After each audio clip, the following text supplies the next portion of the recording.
ahora, en honor al tiempo, sí, vamos a comenzar. Ahora sí, muy buenos días, muy bienvenidas a la segunda sesión de esta Escuela de Mujeres por la Ciudad.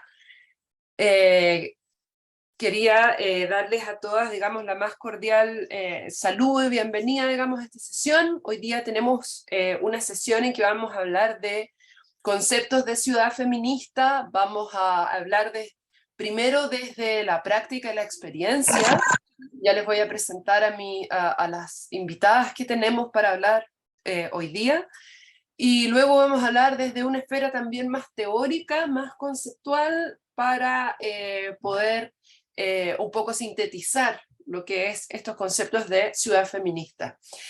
Tenemos hoy día dos tremendas invitadas. En primer lugar, tenemos el honor de contar con Elizabeth Andrade. Les cuento que Elizabeth Andrade nació en Perú, es de formación educadora de párvulos y con estudios actuales en trabajo social. Elizabeth es vecina del campamento Nuevo Amanecer Latino en Antofagasta y desde ahí ha organizado a su comunidad en la lucha por el derecho a la vivienda y ha formado la corporación Rompiendo Barreras, que aglutina a 8 comités en el marco Campamento de los Arenales para la interlocución con el Estado. Es cofundadora de la Red Nacional de Organizaciones Migrantes y Promigrantes de Chile. Y como dirigente social ha articulado organizaciones nacionales e internacionales, privadas y públicas, que han conducido, entre otras cosas, al proceso de erradicación de los Arenales, lugar de residencia de más de 2.200 familias en el norte de Chile. Esta lucha incansable de Elizabeth le ha valido el Premio Nacional de Derechos Humanos 2022, reconocimiento otorgado por el Instituto Nacional de Derechos Humanos. Así que saludamos el tremendo honor que tenemos de tener a Elizabeth compartiendo con nosotros su experiencia. Y voy a presentar también a Yanina Zagal. Yanina es magíster en Estudios de Género y Cultura por la Universidad de Chile. Es profesora de Historia y Geografía por la Universidad de Concepción, cofundadora de la organización Ciudad Feminista e integrante de la Red de Mujeres por la Ciudad. Ella se ha desempeñado como docente en la Universidad de Chile y la Universidad Católica Silva Enríquez. Ha participado y coordinado diversos proyectos de investigación y extensión, expositora en eventos internacionales y nacionales de geografía y género, participó como asesora en la mesa técnica por un nuevo plan regulador en la comuna de Pedro Aguirre Cerda y colabora con diversas organizaciones de la sociedad civil vinculadas a la defensa de los derechos de las mujeres y niñas en la ciudad.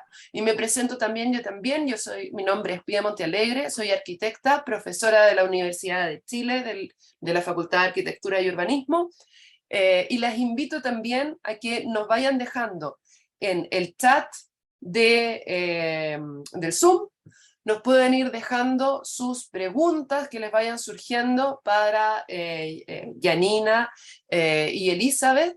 Vamos a tener un bloque de preguntas al final, y nuestras organizadoras que están ahí, digamos, en los controles y las perillas, van a avisarles quiénes, al final de la sesión, quiénes pueden formular estas preguntas a nuestras invitadas, hacer una selección, porque obviamente son muchas, se hace una selección de preguntas para quienes sean las más representativas, digamos, y que puedan ayudar a extender esta conversación.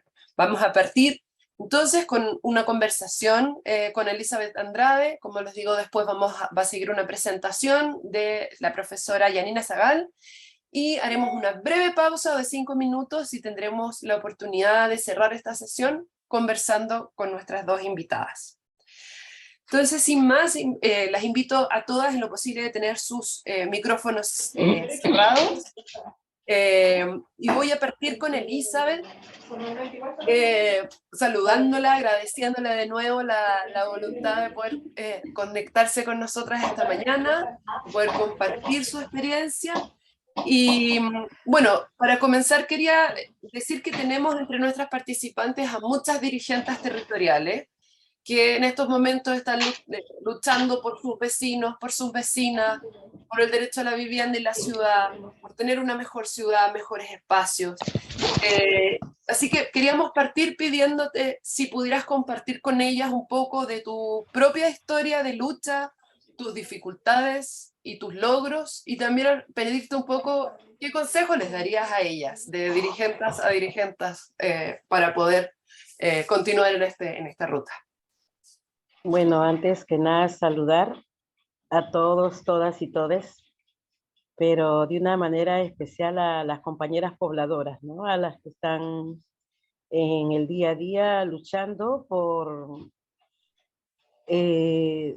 darle la fuerza, se podría decir, a lo que es la ciudad en la que vivimos, ¿no? Porque la gran mayoría de nosotras, siempre digo nosotras, porque yo me imagino, me hubiera gustado también tener un poco de referencia, que la gran mayoría de las que trabajan por el derecho a la ciudad somos nosotras, las pobladoras. Cuando yo hablo de enfoque feminista, siempre lo digo, ¿no? La gran mayoría de las mujeres que viven en sus casas tiene un doble rol de, primero, romper con el sistema patriarcal en el cual hemos sido sometidas durante toda nuestra vida. El ser mamá, el ser madre, el ser esposa, a veces esposa maltratada, nos hace ver diferente el feminismo. Porque si bien es cierto que somos mujeres reconstruidas, queremos que nuestros hijos no caigan en el error de sus padres. Y tratamos de reeducar a cada uno de ellos a nuestra manera, cómo es que tienen que tener la mirada hacia cada una de nosotros o nosotras. Entonces, a veces nosotros también somos violentas, pues, ¿no? O sea, nuestra manera de decir, de expresar. Me he encontrado con varias mujeres que tienen otro enfoque, que han crecido desde de otras instancias y de otras realidades, donde dicen, hasta de misógina me han tratado por mi forma de hablar, pero yo le digo, no es que sea misógina, es mi realidad en la que yo crecí. Y yo estoy más segura que soy mucho más sorora que tú. Un ejemplo así, ¿no? Quiero partir con este punto porque como vi el título ahí, feminismo, siempre cuando hablan de feminismo, siempre digo, no, pues somos las pobladoras las que estamos en la calle, las que damos de comer a la gente en las ollas comunes, las que estamos luchando día a día por construir un derecho a la ciudad inexistente, ¿no? Porque todas soñamos con una ciudad hermosa, segura, con parques, con centros de esparcimiento, salud, educación. Pero si tú te vas a los lugares rurales, no encuentras eso, pues no encuentras calles estrechas donde tienes que esperar que pase un auto para que puedas subir uno y bajar el otro. El parque es un espacio de pura tierra que si bien es cierto es importante porque sigue siendo un centro de esparcimiento para los niños, pero no es digno, ¿no? Porque la brecha de desigualdad son tan altas que lo único que nos hace ver es que ¿por qué un grupo tan pequeño puede tener tanto y por qué un grupo tan grande no puede tener nada? ¿No? Entonces, todo eso me hace ser una mujer rebelde, ¿no? Porque siempre pongo ese cuestionamiento, ¿no? Yo ahora me encuentro en Valdivia, en un encuentro por el apruebo, mi voto cuenta, ¿ya? De muchas mujeres migrantes que están aprendiendo a votar consciente. Y a mí me toca siempre hablar del tema del cual a mí me convoca, ¿no? Que es el tema de la vivienda, la ciudad, el respeto a la mujer, la familia, educación. Entonces, cuando me hicieron esta mención, que es muy honrosa, ¿no? De ser Premio Nacional de los Derechos Humanos, yo decía, bueno, por algo será que siempre ando mostrando lo que otras personas no ven. Y si lo ven, se hacen los locos, ¿no? Entonces, o las locas. Y resulta de que cuando usted me dice que ahí hay dirigentes como yo, escuchándome, a las cuales le mando todo un abrazo fraterno, porque sé lo que es luchar día a día cuando no hay un recurso, cuando no hay una personalidad jurídica que no te pueda adjudicar un proyecto, o que tengas que dar una firma simplemente para poder decir sí, háganlo, aunque yo tenga que entregar mi vida gratis sin ni un gozo de haber. Y lo hace así no tenga para comer mañana, lo hace sin pensar qué va a pasar de aquí en adelante, sino por la sencilla razón de que quiere ser contribuyente al desarrollo de su comunidad, nada más. Y eso yo lo valoro, eso yo lo respeto y lo admiro. Y a esas mujeres que están ahí, sé que es cansador, compañeras, no es fácil, pero cuando tú comienzas a ver resultados y empiezas a obtener fuerza y fuerza articulada, porque eso hay que decirlo, es importante que no solamente luchemos desde nuestros espacios, sino también conocer otras realidades. A mí me ha ayudado mucho, ¿no? Conocer, por ejemplo, a los Sin Tierra en Brasil, a conocer a los movimientos de inquilinos y ocupantes en Argentina, por ejemplo, a conocer a Moraida en Brasil también, ¿no? Todas esas vecinas, compañeras nuestras, también son vecinas como nosotros del macrocampamento Los Arenales. Entonces, que nos ha permitido decir, si ellos lograron, como en Martín Peña, en Puerto Rico, lograr un fideicomiso de tierra de 2.500 hectáreas, ¿por qué nosotros no podemos radicar en 10 hectáreas que estamos peleando, ¿no? Entonces, las experiencias de nuestras vecinas son las que fortalecen nuestras luchas, las que te hacen decir, mira, este utilizó esta técnica, esta estrategia, y hizo visibilizar lo más importante que es un derecho que se nos ha sido negado, pero que tiene que ser visible ante los demás. Ustedes saben, yo por ahí alguien vi que decía que está de Chile y que está en la universidad, saben por estadísticas o por diagnósticos que han hecho, de que la gran mayoría de las vecinas que viven en el macrocampamento donde yo vivo somos migrantes, ¿no? Incluida yo. Y entonces mucho el tema de la homofobia, el racismo, ¿no? Y estos migrantes, ¿qué se creen? ¿Por qué piden casa? O sea, ¿por qué no se van a su país? Y bueno, yo toda posesionada le digo, pues lo pido porque yo lo quiero, porque es mi derecho y me corresponde tanto a ti como a mí. Y porque me da la gana, porque me quiero quedar en ese país, así de fácil. Entonces, se quedan así, ¿no? Algunos me aman, otros me odian, hay que decirlo. Sí, no, sí, es de mucha controversia, pero estamos en la lucha, pues, ¿no? No sé si me estoy pasando el tiempo, ustedes No, díganme no, si tengo no, que no, saludar o solo no. justamente de eso quería pedirte como que hicieras énfasis. ¿Qué se puede hacer desde los territorios para poder ir facilitando la integración de los grupos migrantes, ¿no? Porque no solamente está el tema de poder conseguir vivir. A veces también lo que falta es poder integrarlos y poder formar comunidad, poder... está la lucha por la vivienda, pero también después está la lucha como por la integración, porque puedan ser parte de una comunidad, porque no sean apartados por especialmente las mujeres, ¿no? Lo conversamos con unas dirigentes hace unas semanas, lo difícil que era, por ejemplo, lograr que esas mujeres se integraran a las juntas de vecinos, por ejemplo, ¿qué se puede hacer por ello? ¿Cuáles son esas necesidades especiales? Hablamos de, obviamente, del derecho igualitario, como de poder asentarse, poder tener un techo como cualquier otro, pero esas dificultades como específicas, ¿y qué podríamos hacer desde los territorios para facilitar un poco esa transición y esa llegada a una nueva vida y a un nuevo lugar? Voy a partir de nuestra experiencia ya, pero tenemos dos instancias en las cuales nosotros creo que nos ha funcionado o nos está funcionando.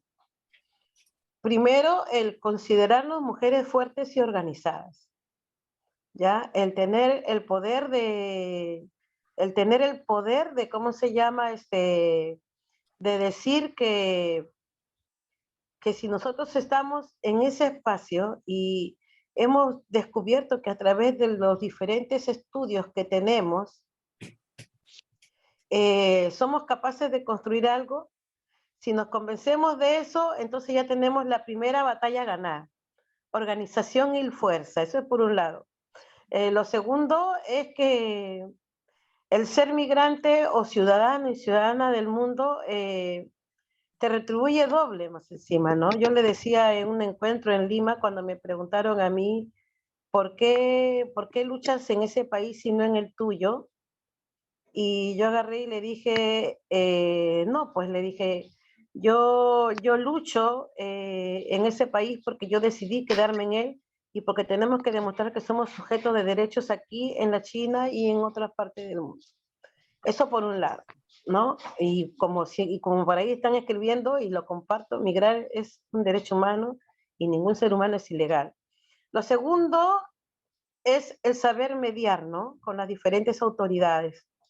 ¿Ya? A nosotros nos ha costado mucho porque nosotros ya llevamos casi 10 años en este proceso de erradicación y estamos en el tercer gobierno de Chile y este último que tiene mucho más voluntad política para escuchar el proyecto de erradicación con urbanización, con la ley que le llamamos nosotros 20.234, que es la posesión del suelo en el espacio en el que estamos viviendo, y quedarnos en el lugar donde cada uno de nosotros estamos construyendo nuestra casa. Porque nosotros, perdón, nosotros no es que no tengamos casas, ya la tenemos, ¿no? Nosotros queremos que legalicen nuestras casas y hacer un reordenamiento urbano con las conectividades que corresponden para poder hacer de esa ciudad la primera ciudad latinoamericana de Chile, pues, ¿no?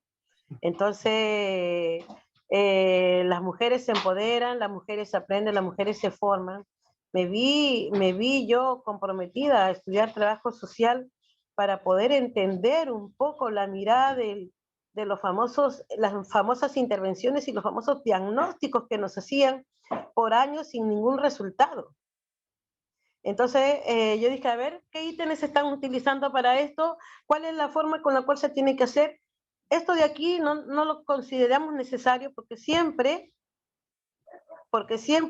son ellos los que hacen la pregunta, no se preocupen porque nosotros tenemos nuestros propios censos, nuestros propios trabajos y nuestros propios proyectos. Entonces, cuando tú confrontas al Estado con una propuesta hecha por las vecinas y los vecinos y los niños de tu comunidad, dicen, estos que se creen, ¿no? O sea, ¿qué les pasa? Si ustedes están pidiendo una vivienda social y más encima a la forma que ellos quieren y más encima siendo migrantes y más encima saltándonos la fila, porque en el proceso de la erradicación con urbanización, en la fila en Antofagasta seríamos los primeros, ¿ya? Cosa que es Pero un sueño, pero sí. que a través de la fuerza se está logrando, ¿no? Ya obtuvimos el beneficio de saneamiento, por ejemplo, hemos hecho convenios para tener luz y agua, ya tenemos luz, agua y alcantarillado, pero por las nuestras, por pura autogestión del macrocampamento. Entonces, lo único que estamos haciendo es regularizar lo que ya tenemos, ¿no? Entonces, la confrontación, porque hay mucha homofobia y mucho racismo, ha sido muy fuerte, ¿no? ¿Y por qué ustedes hacen esto? Porque se necesita. Entonces, vecina, no me mire como peruana, míreme como persona. Tenemos los mismos ojos, nariz, boca, pensamiento y todo. Su hijo tiene las mismas necesidades que el mío. ¿Usted cree que se me tiene que negar ese derecho por ser extranjera? Si yo también impongo, trabajo, yo también compro en el supermercado, yo también pago mis impuestos. Y de cierta manera, al estar organizadas las pobladoras, llegan con una solución, podríamos decir. No llegan solamente con un Exactamente, stock de pues, o sea, eso, necesidades, sino que tú llegas ya con un plan, ¿no? Que, es que esa es la idea, Pía. Nosotros lo que hemos aprendido en la vida, y es una frase muy, muy colombiana, yo utilizo todas las frases de todos los países, ¿no? Para atrás solamente para coger impulso, y que el exactamente. impulso sea para 2 pasos hacia más adelante. Exactamente. Entonces, ¿cómo se llama? Nosotros lo único que hacemos es eso. Y bueno, nos ha ayudado mucho el tema también de que dijimos ya, todas queremos trabajar muy bien, cada una en lo que más sobresale. Tú, Mónica, en las redes sociales, tú Elizabeth, como era en la marcha de la gente, habla por nosotros. Tú, él, y así sucesivamente cada una de nosotros cumplió un rol, ¿ya? Elizabeth, No, un rol que nos ha permitido decir que es la fuerza colectiva, que es el trabajo en comunidad, que nos ha llevado a hacer varias cosas, ¿verdad? Déjeme mandar un mensaje que me están llamando, por favor. Ya. Y, ¿cómo se llama? Sí, ha sido, después de la premiación ha sido como muy estresante en mi vida, porque todo el mundo quiere saber muchas cosas. Y por un lado muy bueno, ¿no? Porque, o sea, se está tomando más en serio el trabajo de las comunidades. Yo lo dije en mi discurso, ¿eh? Yo lo dije en mi discurso de la premiación. A mí me costó mucho que dijeran que yo soy la premio nacional, ¿ya? Porque yo digo, nosotras somos las premios nacionales.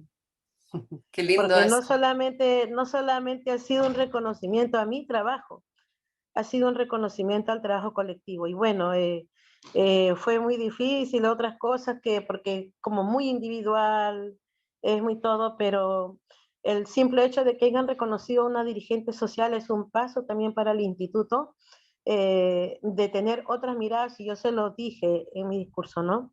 Ojalá se tenga el reconocimiento de las miradas colectivas, ¿no? Porque hay muchas mujeres organizadas en el mundo entero que logran hacer pequeñas cosas, pero yo siempre cuando voy a un encuentro lo digo y lo repito lo que está pasando acá, ¿ya? Ojalá que estas palabras no solamente sirvan para decir, oh, qué bien habla la Eli, qué seca y todo lo demás, sino qué hacer en conjunto para lograr más cosas. Los cambios no pueden solamente ser de ejemplo de pequeñas comunidades organizadas, sino ojalá, por ejemplo, que los movimientos de pobladores y pobladoras a nivel del mundo entero se junten, que no sean solamente a través de proyectos institucionales. Bueno, a mí me han, me han dicho, yo tengo muchos sueños, le digo así, y yo voy a hacer que de aquí en adelante, sí, como embajadora, porque así me hacen la nominación de distinguida dama. Bueno, esta distinguida dama, si la han nombrado, se van a tener que asumir las consecuencias y van a tener que aceptar que esto no es solamente para mí, es para el resto que se está organizando. Entonces me van a tener que aprovechar lo más que puedan. Yo siempre voy a estar tratando de acotarme a mis tiempos y hacerlo, pero sí es importante, vecinas que me están escuchando, compañeras, pobladoras, que todo lo que nosotros hacemos es importante. Aunque ustedes no lo crean, si somos esa pulguita en el zapato, igual va a picar, igual, y va a hinchar de tal manera que la persona que no quiera hacerle caso a esa pulguita se va a tener que rascar y decir, ya vamos a ver qué cosa es lo que quiere, ¿no? Y lo que queremos es dignidad, pues, ¿no? Entonces, trabajamos de Elizabeth, forma muy articulada, a nivel nacional, por ejemplo, y a nivel local, bueno, reconocen por ejemplo, allá en Antofagasta, porque estoy en Valdivia, reconocen al movimiento de pobladores como a nosotros, bueno, los Arenales Rompiendo Barreras, movimiento de pobladores Vivienda Digna. Y somos el único movimiento de pobladores que activa redes o que trabaja en lucha, porque después somos parte de la sociedad civil, la MASFP, Sindicato de Trabajadores y todo, y el movimiento de pobladores Vivienda Digna. Entonces, Elizabeth, cuando una vecina, termino, sí, para que sí. no se me vaya la idea, cuando una vecina de un comité de vivienda comienza a decirme que he esperado de 20 años, vecina, le falta organizarse. Porque a usted no le tiene que llegar, usted no tiene que soñar con la casa propia. A usted le tienen que dar la casa porque es su derecho, que el Estado lo niega. Y que esta nueva constitución la está contemplando, perdón que haga propaganda, pero está contemplando el derecho a la ciudad y a la vivienda digna y adecuada. Está contemplando casas para mujeres en peligro de violencia de género. Entonces, yo sé que no todo está al 100% perfecto, pero tenemos que empezar a tener esa mirada, ¿no? Esa mirada de ser participativa, porque hay que valorar que entre todo lo malo, lo bueno que ha tenido esa convención, nosotros hemos elegido a esos representantes y nosotros hemos instalado normativas para que sean parte de este proceso. La ley 41.126 es parte de la vivienda adecuada donde está inscrita en esa nueva constitución y fue un patrocinio de más de 25.000 pobladores y pobladoras en todo Chile. Entonces, ¿cómo no defender lo que nosotros hemos escrito? Eso. Elizabeth, y quiero cerrar pidiéndote una reflexión antes de darle el paso a Yani. En tu experiencia como mujer, ¿qué crees tú que aportamos como mujeres a esto de pensar la ciudad, luchar por la ciudad, hacer la ciudad? ¿Qué tenemos de, no sé, de especial, de distinto? ¿Por qué son tantas las dirigentes, las que están en la cabeza? Porque también hay hombres, hay que reconocer que hay varones que están luchando también por sus territorios, son muchos. Pero uno mira y en su mayoría somos mujeres las que estamos preocupadas de la casa, el entorno, la ciudad y empujando esa lucha. ¿Por qué? ¿Qué crees tú? Bueno, primero remarcar que en nuestro macro campamento hay 48 dirigentes, de los cuales solamente 3 son hombres, ¿ya? Y 45 somos mujeres, hay que decirlo eso. Al primero, nosotros nos hemos hecho muchas veces esa pregunta, muchísimas veces. Al primero, porque siempre decimos, no, porque somos las jefas de hogar, porque queremos nuestra casa, porque la casa es para la mujer. Pero cuando empezamos a empoderarnos y a aprender el derecho a la ciudad, que va mucho más allá de una hermosa casa, ¿no? Sino construir un espacio digno y seguro y segura para cada una de nosotras, nos permitió decir entonces de nosotros de qué manera estamos hechas, ¿no? Bueno, no sé si ustedes han escuchado de mí, pero yo viví 17 años de violencia intrafamiliar, por ejemplo. Y siempre sometida al patriarcado y siempre sometida. Y a pesar de tener independencia económica y a pesar de tener muchas cosas, era lo que nos enseñaron en nuestra vida, que al hombre hay que estar en las buenas, en las malas y en las peores, contigo pan y cebolla y todo lo demás. En buena hora, como me dijeron a mí, me enfermé de la menopausa y me liberé de todo eso. En buena hora. Yo digo, bendita sea mi menopausa. Entonces, así como yo, muchas de las mujeres que se han ido reconstruyendo día a día, desde su mirada, desde de ser mujer, desde su cuerpo, entonces comienzan a decir, no, pues si nos estamos reconstruyendo en grupo, estamos llorando entre todas, no podemos solamente mirar nuestra casa, que sí la queremos, sino tenemos que mirar nuestra vida, que crezca en dignidad, que crezca en valentía, que crezca con amor, ¿no? Y el amarse a uno mismo, el verse coqueta, el hacerse un peinado estiloso, o de repente mañana de rojo, el otro de verde, no sé. En nosotros nos interculturalizamos a nosotros mismos. Ahora yo estoy súper abrigada porque aquí en Valdivia hace un frío muy fuerte, pero antes yo andaba mucho de negro, ¿no? Yo era la viuda negra, ahora ando de muchos colores, soy la viuda alegre, así les digo, ¿no?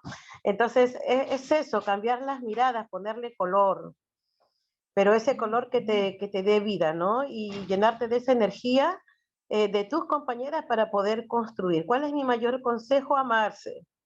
¿Cuál es mi mayor consejo? No dejar de soñar. ¿Cuál es mi mayor consejo? Es fortalecerse entre nosotras, no dejarse. Yo sé que hay algunas compañeras nuestras que reincidimos y reincidimos y caemos, pero lo que esa compañera sabe, que si a la 1, 2 de la mañana está pidiendo auxilio, estamos todas ahí al lado de ella y no la dejamos, porque ella de repente, así como yo, algún día entenderá que es mejor estar sola que mal acompañada, aunque ahora estoy muy bien acompañada con todas mis compañeras y con todas ustedes aquí. Y soñando, ¿no? Por un Chile más hermoso, por una América Latina más hermosa. He leído algunas luchas de muchas mujeres, a mí me encanta cómo hay hasta mujeres guerrilleras, ¿no? Que lo dan todo y bueno, todavía no he armado un ejército, pero estamos en esas. Pero sí sería bueno que todas estas experiencias que vamos obteniendo en la vida sean una experiencia de construcción, ¿no? Una experiencia que te dice que sí tienes el poder de esclarecer, de enfrentar, porque ya esclareciste y enfrentaste tu vida y tus miedos. Entonces, eso es lo más importante. Nosotros, las mujeres han dado grandes batallas en toda la historia, pero como la historia ha sido tan machista en la vida, no han salido a salir nombres tan relevantes, ¿no? Que salen, han salido muy poquísimas, porque han sido como muy, muy fuertes. Pero en realidad, si miramos todas las guerrillas, la historia en general de toda América Latina, el gran porcentaje de las que dieron la lucha detrás de esos compañeros fuimos nosotras, pues, ¿no? Y ahora lo bueno es que nosotros somos, ahora los compañeros están atrás, nosotros estamos adelante, luchando por un derecho que es un principio fundamental que se ha sido negado, pero que estamos ahí para que se haga realidad, pues, ¿no? Así que un abrazo para todas y espero que esta pequeña reflexión les dé sentido, y si hay alguna por ahí que se siente cansada, no es la única, todas estamos cansadas, pero si no damos la pelea, no vamos a ganar, compañeras. Es eso. Maravillosa tu reflexión final, realmente conmovedora. Arriba las mujeres que luchan, arriba esa lucha desde el amor que parte por el amor por nosotras. Y bueno, voy a darle ahora el paso a Janina. Obviamente, Elizabeth, te prohibimos que te desconectes porque van a haber muchas preguntas seguramente para ti. Así que vamos a escuchar un rato la clase de Yani. Vamos a... Hola, ¿sí? ¿Me escuchan bien? Sí, que tengo que sacarme yo del protagonismo de la pantalla. Ahora sí. Muy buenos días, compañeras, a las compañeras de toda América Latina que nos acompañan en esta jornada. Estoy muy contenta de secundar las palabras de Elizabeth. Es un honor escucharla, es realmente motivador darse cuenta de cómo la lucha por la vivienda y por la ciudad se articula con las demandas feministas. Y quisiera partir en mi intervención dando las gracias por el trabajo a la organización de las compañeras de la escuela, el equipo que está detrás cada semana haciendo que esto sea posible. Quiero saludar a las compañeras de los distintos municipios que acompañan la escuela, de Cerro Navia, Independencia y Maipú. También nos saludan compañeras desde México, desde Perú. Entonces creo que este conversatorio antirracista y feminista en torno a la ciudad feminista es realmente satisfactorio. Me gustaría partir mi intervención desde Guatemala, también Michelle nos saluda. Haciendo un breve repaso, voy a compartirles pantalla en este momento. Me dicen si se ve bien. ¿Sí? Bueno, Perfecto, Yani. genial. Mi nombre es Janina Sagá Lerenfeld, yo soy de Chile. En este momento me encuentro haciendo mi doctorado en la ciudad de Barcelona, donde estoy escribiendo mi tesis. Me dedico a estudiar temas de espacio público y seguridad de las mujeres y las niñas.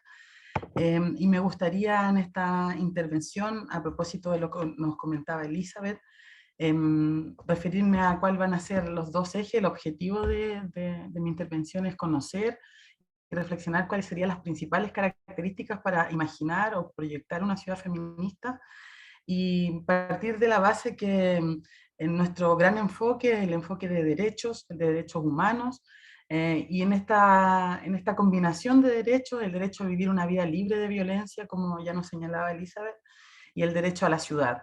¿Cómo se combinarían estos dos derechos para, como decía la compañera, mostrar lo que otros no ven, que es lo que pretende hacer esta escuela, que está también posicionada desde la educación popular feminista, desde una educación popular feminista de carácter autogestionado, autónomo, y que refleje cuáles hoy día son los principales desafíos que tenemos en esta materia.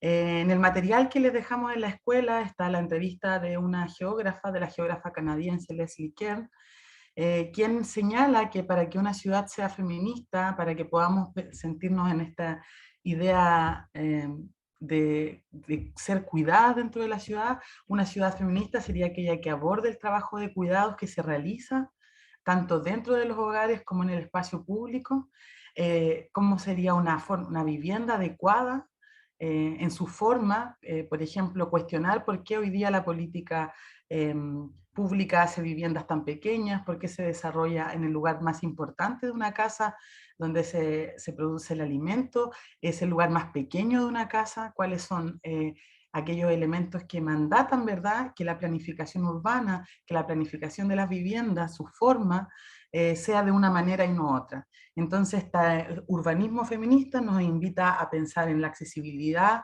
de este derecho a la vivienda, en la ubicación también, cuando demandamos vivienda, en qué lugares de la ciudad se demanda esa vivienda, y también la seguridad como un concepto amplio, que no solo tiene que ver con un enfoque punitivo, sino no solo para las mujeres como grupo, sino para todas las personas que experimentan diferentes formas de marginación y precariedad en la ciudad. Entonces me gustaría a todas las participantes a que si tienen una hoja, un papel, pudiéramos en este momento hacer esta actividad, que tiene que ver con algo que el feminismo nos ha enseñado mucho a hacer, que es pensar en nuestra propia historia. Entonces, si pensamos en nuestra infancia, si piensan en su hogar, si piensan en su barrio, donde creció cada una, me gustaría que pudiesen anotar o pensar en qué condiciones fueron cuidadas, cómo fueron los cuidados que ustedes recibieron cuando eran niñas en su hogar, en su barrio, quiénes desarrollaron esos cuidados, a cargo de quiénes estaban esos cuidados, cómo era su vivienda cuando alcanzaron la pubertad, la adolescencia, cuando empezaron a menstruar, por ejemplo, cómo era su habitación, su baño, su lavabo, su servicio, qué características tenía en su infancia y en su adolescencia el espacio público de sus barrios, cómo lo ocuparon, porque estas preguntas, las preguntas hacia nuestra propia experiencia, es donde encontramos también las respuestas de las ciudades que queremos proyectar. Y finalmente, estas preguntas para conducir la reflexión y abrir el debate ya en la última parte de nuestra sesión 2, es cómo experimentan la seguridad hoy en día en sus trayectorias cotidianas, y cómo en el fondo se sienten cuidadas.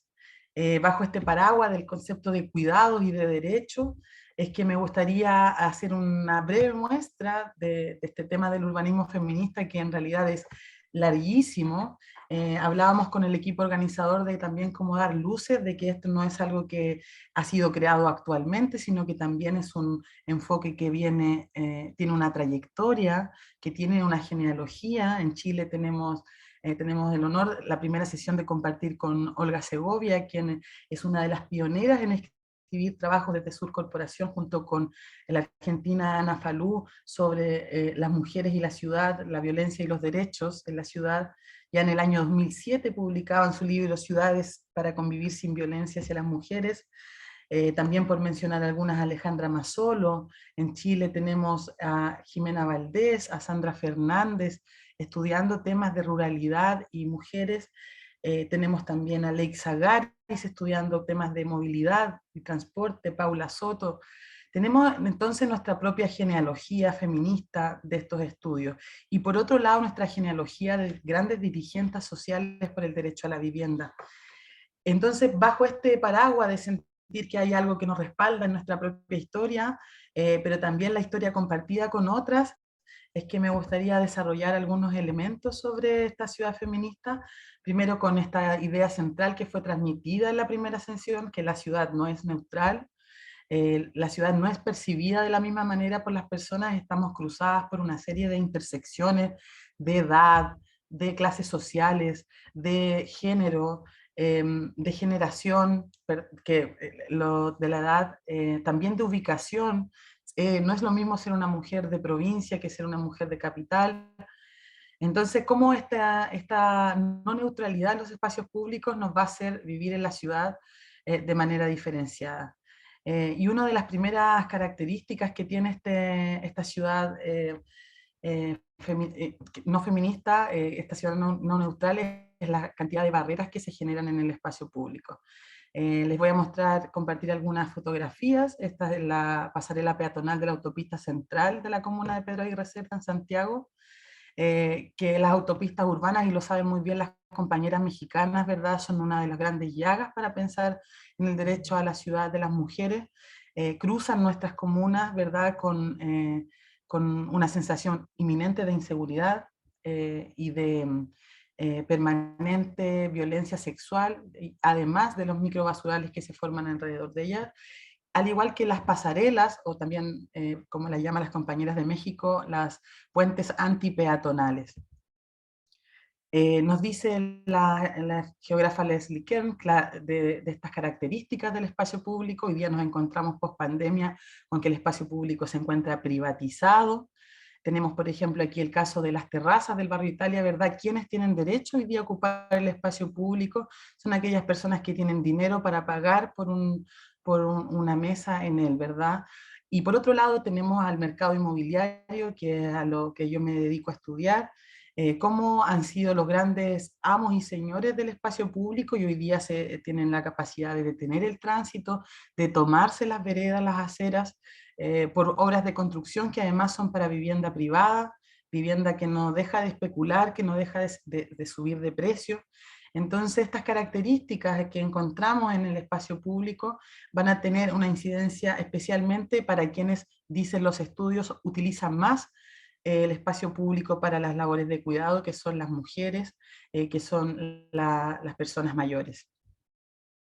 Por otro lado, nos encontramos con un espacio público corporativizado, ¿verdad? El barrio llamado Sanhattan, en el distrito financiero de las comunas de Providencia y Vitacura, con una concepción del espacio público aséptica, como si el edificio, ¿verdad?, con sus espejos reflejara el desarrollo y fuese lo que una ciudad necesita, y espacios públicos que pareciese ser en la maqueta muy buenos, ¿verdad?, pero que son de imposible acceso, como es el de la fotografía que aquí les enseño. ¿Por qué? Porque son, ¿verdad?, diseñados en estudios de arquitectura, en estudios de urbanismo, que no están pensando en la escala peatonal, que no están pensando en la vida cotidiana. Otra característica que tenemos en el espacio público es que son espacios públicos sin sombra ni refugio, que parecen ser muy bonitos, ¿verdad?, como el Paseo Bandera, que fue pintado, adornado, pero que nos encontramos que no tiene lugar para que, por ejemplo, una mujer mayor se pueda refugiar del calor, o un espacio para refugiarse de la lluvia, o un lugar para, como les enseño en la siguiente fotografía, tampoco sin bancas. Tenemos esta fotografía de la comuna de Renca, donde hay espacios públicos que cumplen algunas condiciones de diseño, al parecer en el estudio de urbanismo muy buenas, pero que al ser implementadas en el espacio público no son pensadas para el uso de las personas. Seguro cada una de ustedes tiene muchos ejemplos de esto en sus barrios, en sus comunas, ¿verdad? La idea es que también vayamos pensando en estos ejemplos para dar cuenta de estas características. Otro elemento del espacio público que nos encontramos hoy día es la excesiva vigilancia o la vigilancia punitiva. Este es uno de los casos que se repite hoy día en las ciudades de Chile. Es el acceso al ascensor a través de un torniquete en el edificio en calle San Diego, con edificios de alta densificación, de alto valor, principalmente destinados al arriendo, al alquiler de familias migrantes, pero que si esa familia se demora, se retrasa de su alquiler, ya no puede pasar por el torniquete la persona, ya no puede entrar la familia a su propia casa. Entonces esta vigilancia punitiva, castigadora, ¿verdad?, que nos encontramos en el espacio público, también se lleva al espacio de la casa. Otro ejemplo es esta imagen del distrito financiero de Sanhattan, llamado Sanhattan, donde dice que no se pueden estacionar bicicletas. Sin embargo, encontramos, ¿verdad?, un acomodo al uso del automóvil, un amplio espacio para estacionamientos y la prohibición de la bicicleta. Y así podríamos seguir, ¿verdad?, dando ejemplos de estas características del espacio público, sin baños, sin fuentes de agua, Aquí son unas fotografías de la Alameda de Santiago, para quienes son de la región metropolitana. Es muy común ver, por ejemplo, en esta pileta de Universidad de Chile, ¿verdad? Como las personas que viven en la calle se tienen que asear, se tienen que beber agua, lo utilizan, ¿verdad?, para los servicios, porque la ciudad no cuenta con servicios públicos, no hay baños. Entonces, cuando decimos cuáles serían los principios de una ciudad feminista, es una ciudad que pone atención a las necesidades más básicas de las personas. Cuando esas necesidades no son atendidas en la ciudad, hablamos de la ausencia de derechos en la ciudad. Entonces, si pensamos en, por ejemplo, en qué baños hay en nuestras comunas o qué servicio higiénico hay, muchas veces son pagados quienes pueden acceder a él y quienes no. Otro elemento que define el espacio público es la idea de la proximidad y la movilidad, ¿cierto? Cómo las mujeres podemos movernos de manera libre en la ciudad, y eso hoy día se encuentra fracturado por un diseño urbano neoliberal, como es el caso de las construcciones que se realizan a diario. Esta es una fotografía de la comuna de San Miguel, donde además me gusta mucho porque contrasta el cartel, ¿verdad?, de la Red Chilena contra la Violencia, Feministas por la Dignidad, versus el hombre peligro de excavación profunda, hombres trabajando.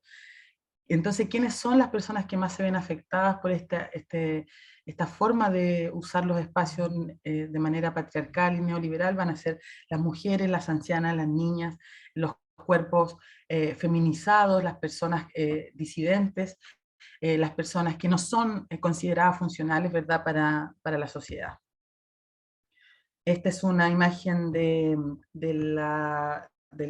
paseo de Santiago Centro.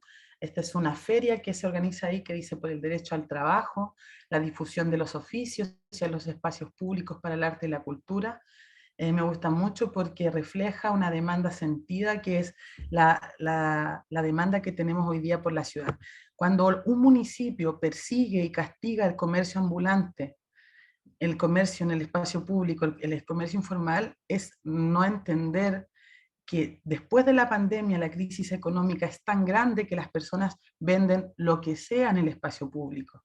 Si perseguimos a las personas en el espacio público, no es la solución. El derecho al trabajo en el espacio público, ¿por qué puede ocupar un bar la terraza de un lugar y no lo puede ocupar una persona migrante que necesita hacerse del día para darle de comer a su familia? Entonces, cuestionarnos esto es pensar en un urbanismo feminista. Estas barreras y restricciones en el espacio público entonces generan creciente y complejas violencias, como les decía, que se evidencian en el espacio privado y público y se manifiestan como restricciones para las mujeres, donde la violencia se instala como un límite a la libertad y los derechos. En general, la violencia en las ciudades se aborda de manera punitiva y represiva. Esta imagen, no quiero tampoco demonizar a un sujeto varón que es el trabajador, sino mostrar cómo el trabajo y la intervención de las inmobiliarias genera fuertes consecuencias para los barrios. Entonces la pregunta, y aquí para ir cerrando y dejar espacio a que podamos conversar, es nuestra ciudad en el futuro. ¿Cómo nos imaginamos este urbanismo feminista? Y ya lo decía muy bien Elizabeth, cuando decía esta fuerza articulada, cómo potenciar la participación en la ciudad y en los espacios públicos, la relevancia del diálogo, el reconocimiento de las diversas interseccionalidades y las relaciones de poder. Por ejemplo, ¿cómo es posible que alguien con niños acuda a una reunión si es a las 7 de la tarde? Eso es pensar en las necesidades diferenciadas. ¿Qué voces pueden ser escuchadas o consideradas legítimas en un tema? ¿En qué idioma nos comunicamos? ¿O el edificio donde vamos a hacer la reunión es accesible para que las personas puedan entrar, que las personas con discapacidad puedan entrar, por ejemplo? Entonces, hacernos estas preguntas es mostrar lo que otros no ven. Como decía Elizabeth, es pensar en cómo este acceso a la ciudad requiere de que hagamos evidente las intersecciones de las relaciones de poder en las que nos encontramos. Y aquí para finalizar, mostrar solo algunas ideas que ya en los años 50 hacía evidente una urbanista muy importante que se llama Jane Jacobs y que habla de la vitalidad urbana, cómo deberían ser los espacios públicos para que pudiesen ser vivibles para las personas. Ella era una periodista, se dedicaba a otra cosa, pero se hizo urbanista, porque como me gusta decir a mí, todas las personas podemos ser urbanistas porque todas las personas tenemos una experiencia de la ciudad. Y esta experiencia de la ciudad tiene que ver con la concentración de densidad de personas, de diversidad de personas y los usos mixtos de actividades, es decir, la zonificación de las ciudades, por ejemplo, en comunas como San Joaquín, donde encontramos grandes paños urbanos de zonas industriales, por ejemplo, que hacen que las personas se tengan que desplazar de un lado a otro de la ciudad y no encontrar dentro de su propio barrio todos los servicios que requieren. Necesita, dice Jane Jacob, edificios de distintas características, que convivan edificios antiguos con edificios nuevos, que las personas se puedan contactar, es decir, la escala humana. Y aquí, ¿verdad?, los edificios y las autopistas no establecen eso, no nos invitan a ese contacto. Por otro lado, la accesibilidad, una ciudad pensada para las peatonas, y la distancia que tenemos con elementos de frontera, es decir, aquello que marca dónde se acaba mi barrio, cuál es la forma de relación que tengo con esa frontera, con esa autopista. ¿Genera miedo para mí esa cancha, ese espacio baldío que queda cerca de mi barrio? ¿A qué niñas les genera miedo cuando salen del colegio, cuando salen de la escuela? Hacernos cargo de eso en el espacio público es pensar entonces en este urbanismo feminista. Tenemos el reto político de visibilizar las espacialidades de las mujeres, es decir, dónde ocurre la violencia en nuestros barrios, y tenemos, ¿verdad?, en América Latina una vasta experiencia de relatos sobre cómo pensar estas geografías feministas. Ya para ir cerrando, quería mostrarles algunos ejemplos. Estos son ejemplos de la ciudad de Barcelona, donde estudio, pero que también no son, no quiero también caer en el grave error de traer ejemplos del primer mundo y de decir que América Latina está atrás, sino que también reconocer la diversidad y la distancia enorme que hay, ¿verdad?, de las políticas y de los estados de bienestar europeos con los latinoamericanos, pero sí creo que hay algunos ejemplos que no hablan de esta dimensión. Y uno de ellos tiene que ver con la Superilla en Barcelona, donde se cerraron manzanas, ¿verdad?, para los automóviles, donde se redujo la velocidad del automóvil al centro urbano a 10 kilómetros por hora, a diferencia de Chile, que tiene 50, que es impresionante la rapidez del automóvil. Una ciudad para los autos le quita espacio a las personas y aumenta año a año la muerte de ciclistas. El uso de los espacios públicos, el cierre de calles como buenos ejemplos, ¿verdad? Y otro ejemplo que que a mí me gusta mucho es las distintas aplicaciones que se pueden ocupar digitalmente en la ciudad para buscar los parques urbanos, refugios climáticos, es decir, lugares dentro de la ciudad que tengan sombra, que tengan agua, cómo recuperar las calles, proteger las escuelas, que este también me gusta mucho, que se cerraron los frontis de las escuelas, se cerraron para el automóvil, lo que cambia profundamente la experiencia de los niños y niñas al salir de sus escuelas. Y así podríamos seguir dando una infinidad de ejemplos que tienen que ver con esta concepción, ¿verdad?, de, como dijo muy bien Elizabeth, mostrar lo que otros no ven. Este es un breve repaso, hay muchísimo tema y en la escuela vamos a seguir desarrollando las compañeras sesión a sesión cada uno de estos elementos y muchísimos otros más. Quería compartir esto y ahora dejar espacio a la intervención de las compañeras, a seguir escuchando y conversando con Elizabeth y con Pia. Muchas gracias. Gracias, Janina. Ahora vamos a hacer una mini pausa de 5 minutillos para que se vayan a buscar un tecito o lo que necesiten. Y luego vamos a volver con una ronda de preguntas. A las 11:05 volvemos acá. Perdón, sí, a las 11:05.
Estamos ya volviendo de vuelta para nuestra ronda de preguntas. En estos momentos somos 112 personas participando, conectadas. Las compañeras que están organizando todo y revisando el chat me hacen llegar algunas preguntas. Voy a ver, para partir, bueno, vamos a ofrecer la palabra para quienes quieran formular su pregunta también en voz alta. Tengo el nombre de Alicia Yévenes. Si está por aquí, la invito a abrir su micrófono, si quiere también su cámara. Hola. ¿Tiene una pregunta? ¿Estás por acá, Alicia? Sí, estoy acá. Ahora, Sí, muchas gracias por la instancia. Este tema de la ciudad es un tema que me ha ido surgiendo a raíz de un cambio que hice de territorio, de Valparaíso a Quillota, y me he dado cuenta que las construcciones de las ciudades, es decir, como el lugar, las calles, están creadas desde una perspectiva súper masculina. Entonces, mi pregunta en primer lugar era para la compañera Elizabeth, pero si me la quieren responder las dos compañeras sería genial, porque la segunda compañera igual habló sobre eso. Ya, con respecto a la compañera Elizabeth, me gustaría preguntarle cómo se podría repensar una nueva ciudad desde una perspectiva feminista, pero con la inclusión de las mujeres inmigrantes. O sea, con las mujeres migrantes. ¿Por qué lo pregunto? Porque tiende a sectorizarse como las viviendas por ejemplo, en las grandes ciudades. Entonces, ¿cómo se podría repensar una ciudad que también que gestionara la vivienda? Y la otra para la compañera que vino después es la misma pregunta, pero en general. Eso, gracias. gracias, Alicia. Elizabeth, ¿estás con nosotros? Parece que Elizabeth todavía no vuelve. Y que Parece estaba que en un Elizabeth... encuentro, Ah, estaba con nosotras y estaba también estaba atendiendo. atendiendo paralelamente otra cosa, clásico femenino, que estamos en varias cosas, digamos, a la vez, digamos. Yanni, si podrías contestarle un poco a Alicia y a ver si Elizabeth logra sintonizar de nuevo con nosotros y le formulamos de nuevo la pregunta. Sí, es una pregunta muy interesante porque no hay una respuesta única para pensar en cómo debería ser una ciudad feminista, pero sí creo que una ciudad que atiende nuestras necesidades. Cuando pensamos en nuestra propia experiencia como niñas, como adolescentes, cuando pensamos en las violencias a las que estuvimos expuestas en nuestros barrios, por ejemplo, yo recuerdo que el programa Quiero mi barrio, que es un programa muy famoso de intervención en Chile, cuando se diseñó se implementó en mi barrio, nunca se hicieron otros juegos que no fueran canchas para los varones, canchas de fútbol. Entonces, o en el uso dentro de nuestras escuelas, de los patios. Mis compañeros eran los reyes del peloteo y las niñas estábamos excluidas. Entonces, cuando miramos cómo han sido incluso distribuidas las labores dentro de nuestra casa, quiénes se hacían cargo del almuerzo el día domingo, cómo llegaban, ¿verdad?, los varones a tomar posición simplemente cuando estaba todo listo. Una serie de cuestiones que ahora generacionalmente nos encontramos nosotras cuestionando y apoyadas mucho también por nuestras madres y por nuestras hermanas. Yo creo que hay muchas prácticas dentro del movimiento de pobladoras que sin denominarse feministas, sin decirse feministas, son absolutamente feministas, que tienen que ver con este apoyo, con estas redes de resistencia, de buscar alternativas. Y durante la crisis del COVID se vio muy fuerte cómo las personas que se hacían cargo y aquí recomiendo mucho el estudio que hicieron las compañeras de Vértice sobre las ollas comunes, Vértice Urbano, que es una fundación que pueden seguir, y cómo las ollas comunes dieron respuesta, ¿verdad?, a la crisis de la alimentaria durante la pandemia. Entonces, pensar una ciudad feminista es pensar todo aquello que ocurre desde que nos levantamos hasta que nos dormimos. Aquello que ocurre en nuestros espacios de trabajo, como hay espacios de trabajo que no tienen un lugar adecuado para comer, por ejemplo. O como dice una geógrafa catalana que se llama María Rodó de Sara, te dice, si pensamos en el espacio que ocupan los estacionamientos dentro de una ciudad, comparado con los de las cocinas dentro de las viviendas, que son cada vez más diminutas. La cocina, que era un lugar que en las formas de distribución de las casas de otros tiempos históricos era fundamental, era el espacio de encuentro, y hoy día son cada vez más reducidas, porque la persona que cocina no habla con nadie. En cambio, un espacio donde los alimentos se preparen de manera comunitaria, donde las labores se redistribuyen. Entonces, pensar en un urbanismo feminista, en una ciudad feminista, es pensarlo todo. Es darlo vuelta a todo, es una manera de ver, es una manera de proyectar aquello que deseamos, nuestra seguridad como un concepto amplio.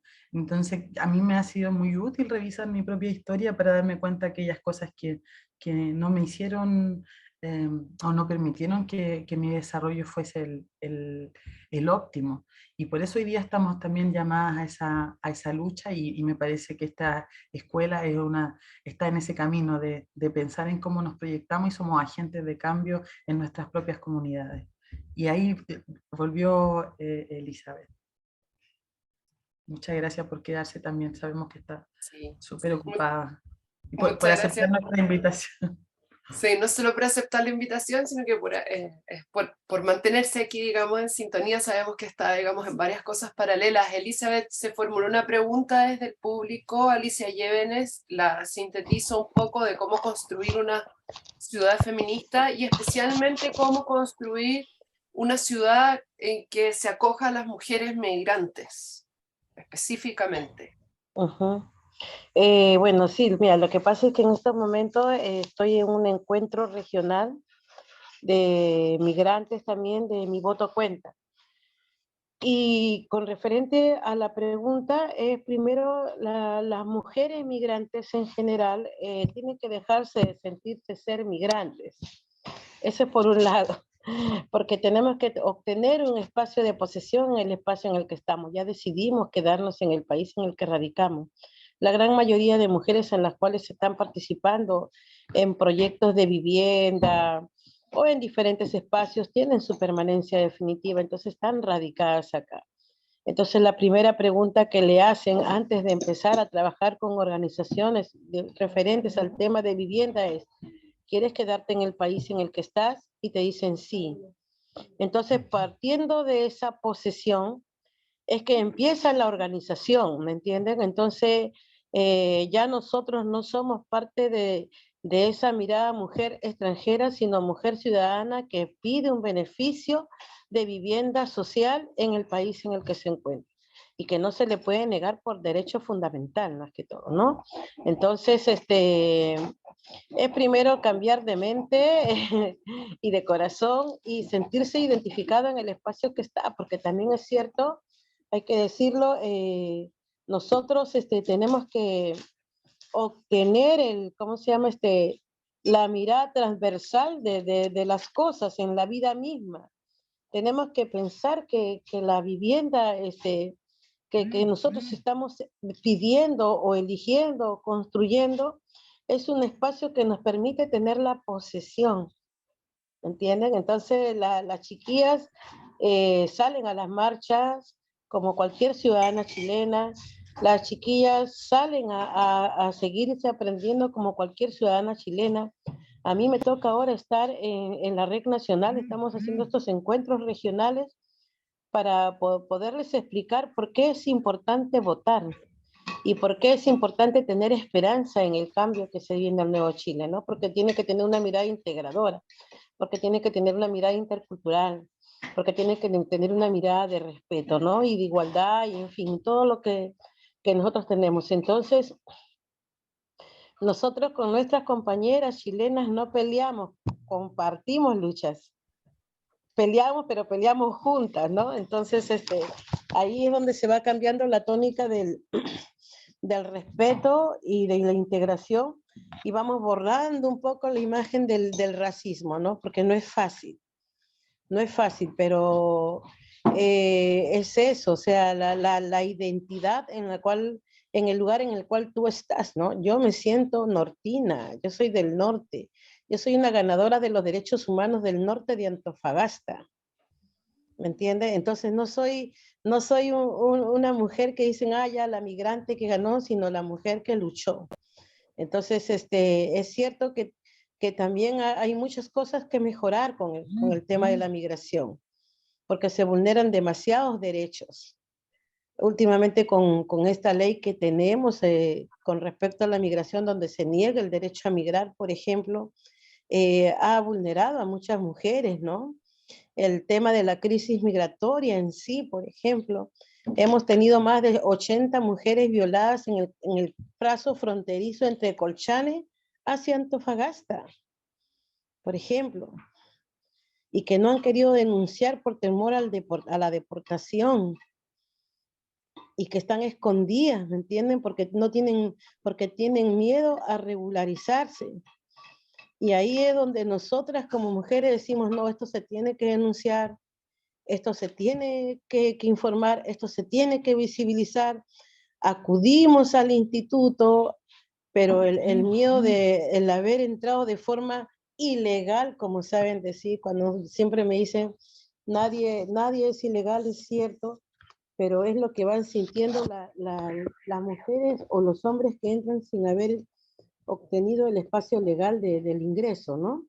Que ha ocurrido mucho en estos últimos 2 años, ¿no? Pandemia, repatriación y pandemia, ¿cómo se llama? El ingreso, ¿no? El ingreso de salir, ¿no? Las familias venezolanas, por ejemplo, ¿no? Lo que ha ocurrido en este último año y medio.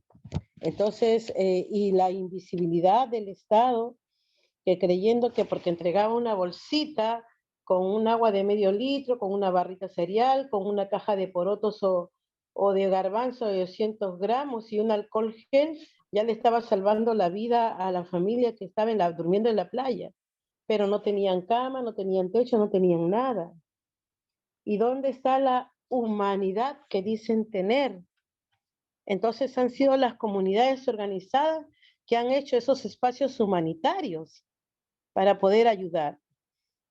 Es cierto, o sea, yo entiendo también que ha habido vandalismo, que ha habido muchas cosas, ¿no? Que han sido negativas. Pero yo creo que por ahí debe haber más de una socióloga o antropóloga que esté escuchando esto que estoy diciendo. Y yo siempre hago este cuestionamiento. ¿Cómo qué resultado puede tener una persona que sale de su país pidiendo auxilio y que de país en país lo estén echando, gritando, insultando, pegando y violando? ¿Qué puede salir de todo ese efecto o de toda esa causa? O sea, yo no quiero justificar la violencia, pero por Dios, tengo meses caminando para buscar auxilio y tengo hambre y tengo a mis hijos que piden comida, que tienen sed, que tienen frío y viven de rechazo en rechazo. Entonces, a mí un embajador de la Unión Europea tuvo una reunión con uno de ellos y me dijo así, pues hija, joder, no vamos a recibir a todo el mundo. Nuestros compatriotas se morirán de hambre. Y yo agarré y le dije, pues hombre, joder, se trata de humanidad. Migrar es un derecho humano. Y son cosas a las cuales nosotros tenemos muy claro el tema. Y una de mis compañeras nos dio un lema que fue nuestro lema de la pandemia, que cuando el Estado desaparece, la solidaridad florece y más se fortalece, ¿no? Bueno, nosotros decimos la solidaridad de los arenales y todo. Y ese tema nos sirvió a nosotros para entregar más de 775 raciones diarias de comida en el macro campamento. sin contar la comida que se entregaba a la gente del terminal, a la gente de la playa y todo, ¿no? Y bueno, el resultado de ese proyecto fue que fueron unas 280.000 raciones de comida en un año, 2 meses, ¿no? Que las vecinas lo hicieron durante todo el tiempo de pandemia.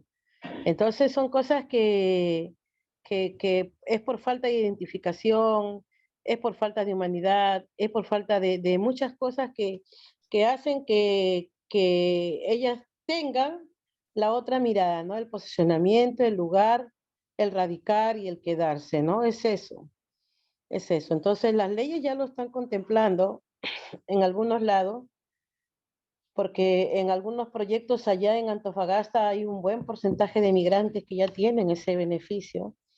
Y el tema que nosotros tenemos en el macrocampamento es que el 75% de las personas somos migrantes, ¿no? Pero migrantes organizados que estamos luchando por construir esa ciudad que queremos, pues, ¿no? No sé si respondí la pregunta a lo que me Sí, están diciendo. gracias, Elizabeth. Voy a darle la palabra a Joana Bastías, que había formulado una pregunta. No sé si estará por ahí para que active su micrófono. La lea ella misma. Hola, Joana. Hola, sí, Joana. voy en este momento en la micro acá en Valparaíso, así que por eso no conecto la cámara. Bueno, primero que todo, agradecerle a todas en realidad por esta instancia. Ha sido emocionante escuchar a Elizabeth, un placer verte nuevamente aquí, tía, y a Yanina. Y bueno, la pregunta tiene que ver más bien con el tema de cómo convocamos, ¿no? Cómo se invita y se logra motivar en la participación comunitaria cuando evidentemente hay un desinterés, una sensación de desamparo. Finalmente, ¿cómo se logra convocar? Me imagino que hay muchos dirigentes acá que tendrán esta pregunta, en el sentido de que hay un trabajo permanente y una lucha, no obstante la respuesta de la comunidad a veces es muy escasa o nula. Eso, gracias. Gracias, Jo. Elizabeth, perdona Yanni, le voy a dar la palabra a Elizabeth aprovechando de que todavía la tenemos y capaz que no las vayan a raptar ahí las otras compañeras de allá, de Valdivia.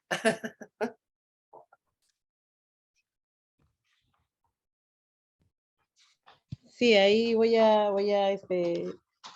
hacer mi última intervención de verdad porque siento que le estoy faltando el respeto a mis compañeras.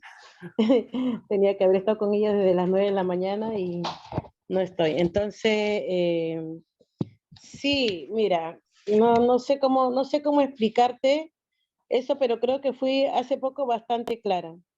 Si las personas que llegan, por ejemplo, comienzan a capacitarse, a aprender, a entender que todo ciudadano y ciudadana del mundo que decide migrar, una primero tiene que acoger las reglas y las normas de la ley del que el país al cual está residiendo.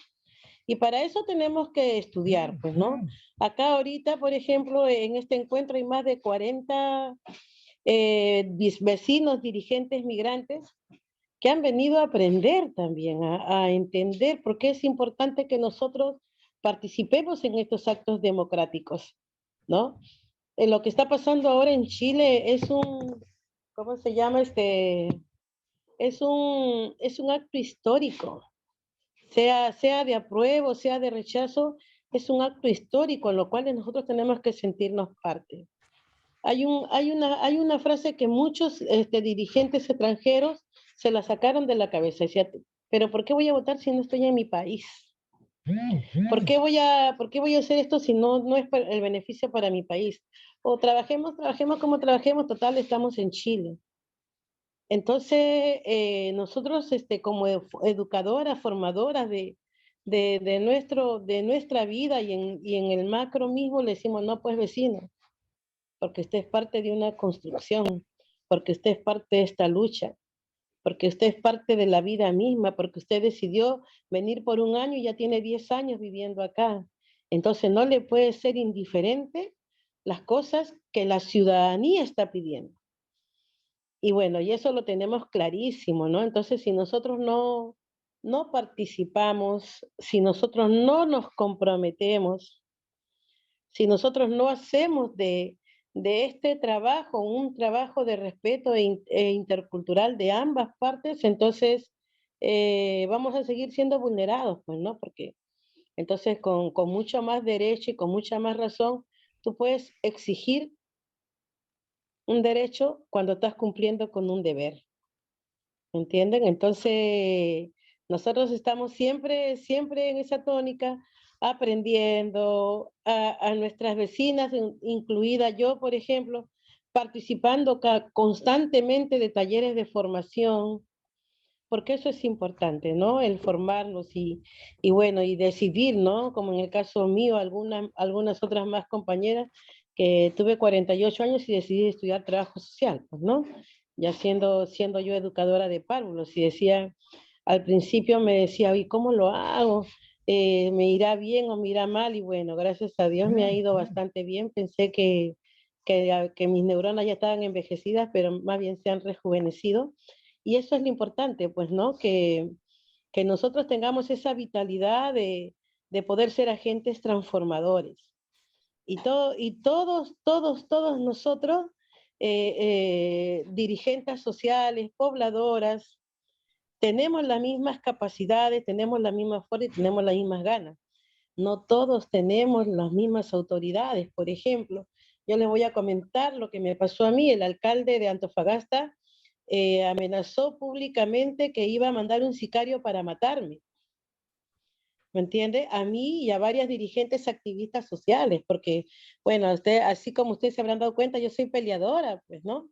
Entonces, él hablaba de la perla que brilla y yo le digo que la perla no brilla nada, porque él está haciendo un trabajo malo. Entonces, mandó y fue muy comentado, muy todo. Y para su mala suerte, justo en esos días salí premio nacional, así que ahora a él le toca como alcalde hacerme un reconocimiento. Y estoy esperando que me invite para no ir, porque no voy a ir. Pero, ¿cómo se llama? A lo que voy es que, ¿cómo se llama? Cada una de nosotras estamos llamadas a eso, ¿no? A ser agentes transformadores. Chile ha pasado por muchas penas y glorias. Me he leído toda la historia de la dictadura para poder entender algunas mentes también. He participado de todo el estallido social. Somos parte de ese proceso. Hemos articulado con mucha gente durante todo este proceso. Tenemos migrantes presos, migrantes muertos, migrantes ciegos o ciegas, ¿no? Que han luchado también en este proceso. Aquí, ahorita estamos escuchando, ¿no? A dirigentes migrantes en el sur que también son parte de la tremenda lucha que se tiene acá, porque esta tierra es de mucha resistencia, ¿no? En el lugar donde estoy es un bosque que está en medio de la ciudad y que lo cuidan como un tesoro. Y aquí también están los migrantes trabajando. Entonces, es un contexto de ciudadanía. Mientras el migrante no se sienta ciudadano y ciudadana, no va a poder avanzar. Mientras el chileno siga mirando de que somos los y las extranjeras las que estamos aquí, vamos a seguir estando divididos. Pero yo les digo una cosa, compañeras, a todas, las luchas serán juntas o no serán. Y me tengo que ir, lo siento. Gracias, Elizabeth. Chao. Infinito agradecimiento por tu generosidad y compartir, y te liberamos para que puedas ir a atender a las otras compañeras del sur. Y muchos saludos a la ciudad de Valdivia también. Preciosa ciudad. En su nombre. Muchas gracias. Miren, les voy a mostrar. Ay, ojalá que se pueda ver. No sé cómo se hace. Ah, acá. Les voy a mostrar un poquito de lo verde que está acá. Está, pero hermoso. Ay, no sé cómo hacerlo. Esperé. A ver. Miren. Qué lindo el sur de Chile, maravilloso. Estaba en un bosque. Precioso. Precioso. Precioso, Muchos precioso. saludos a ese paisaje entonces, ¿Ya? y muchas gracias. Ahí se los regalo. Chao. Chao Elizabeth.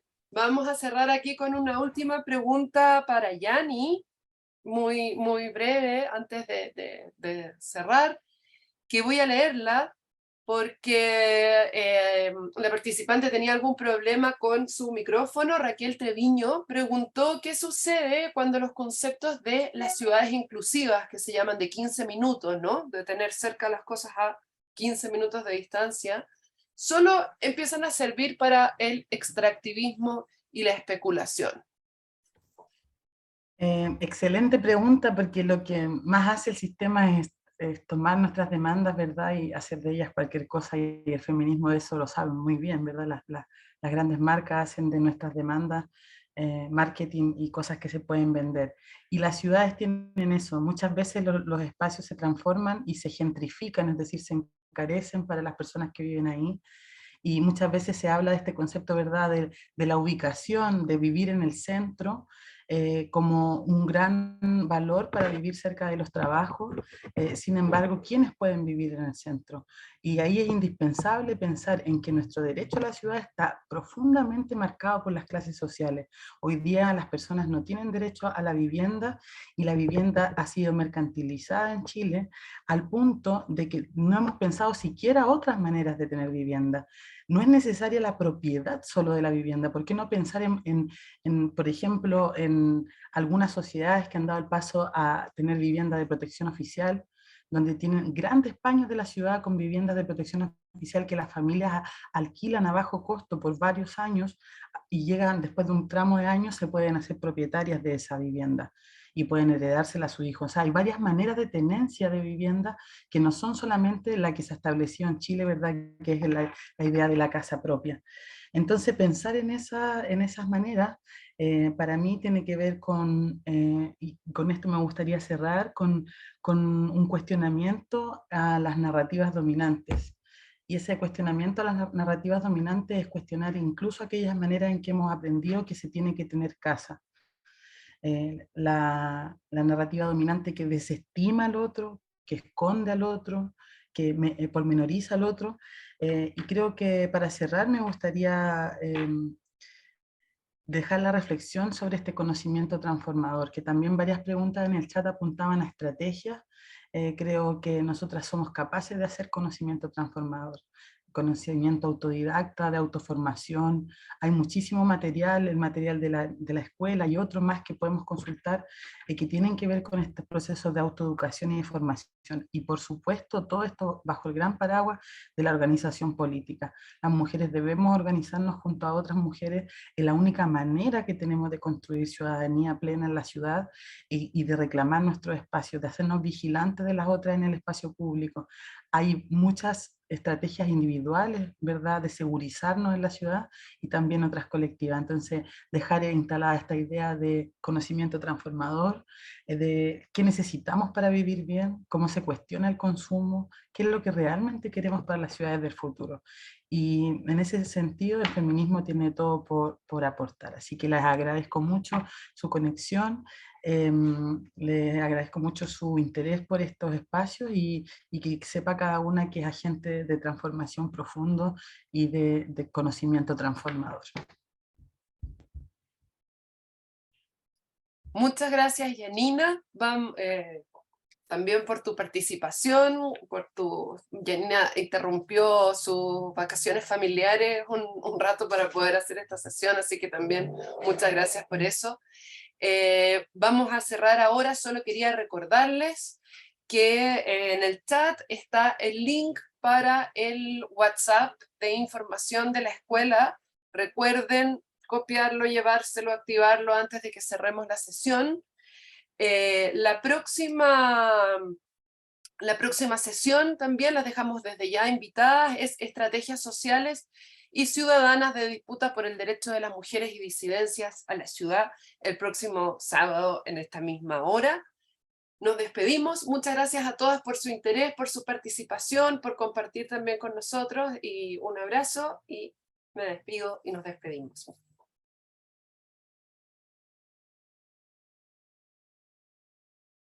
Muchas gracias.